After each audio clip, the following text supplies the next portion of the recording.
আসসালামু আলাইকুম। কেমন আছেন সবাই? আশা করি যে যেখানে আছেন আল্লাহর রহমতে সবাই ভালো আছেন, সুস্থ আছেন।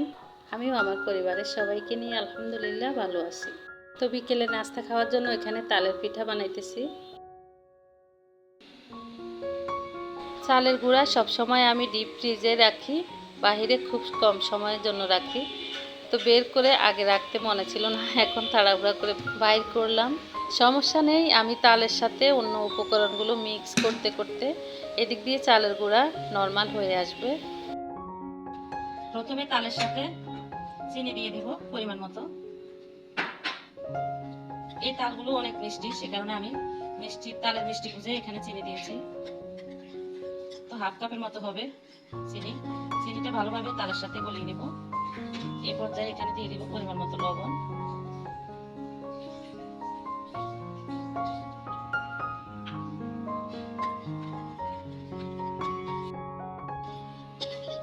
তালের সাথে চিনি এভাবে ভালো করে মিক্স করে নিব। চিনিটা গলে আসার পর আমি বাকি উপকরণগুলো এখানে মিক্স করব। চিনি মোটামুটি গলে গেছে, এখন এখানে দিয়ে দিব নারকেল কোরানো।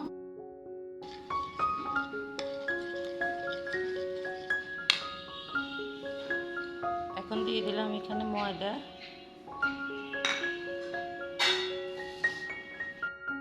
সাথে এখানে দিয়ে দিলাম চালের গুঁড়া।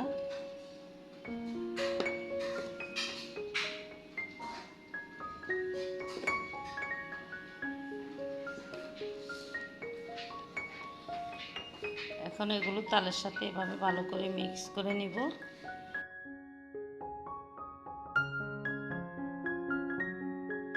এখানে আরো একটু চালের গুঁড়া দিব।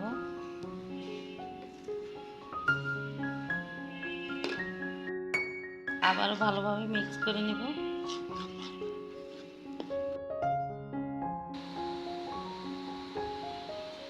সবকিছু মিক্স করা হয়ে গেছে, এই তো এই অবস্থা রেখেছি।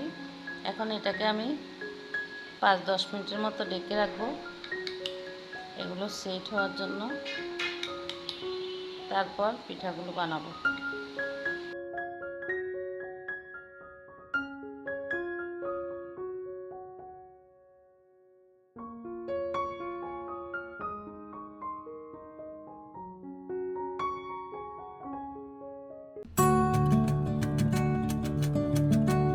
10 মিনিট পর ফিরে আসলাম পিঠাগুলো তেলে দিয়ে ভাজার জন্য।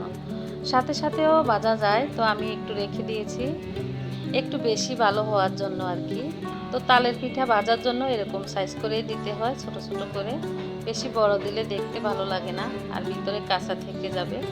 তো এরকম ছোট সাইজ করেই দিলেই বেশি ভালো হয়।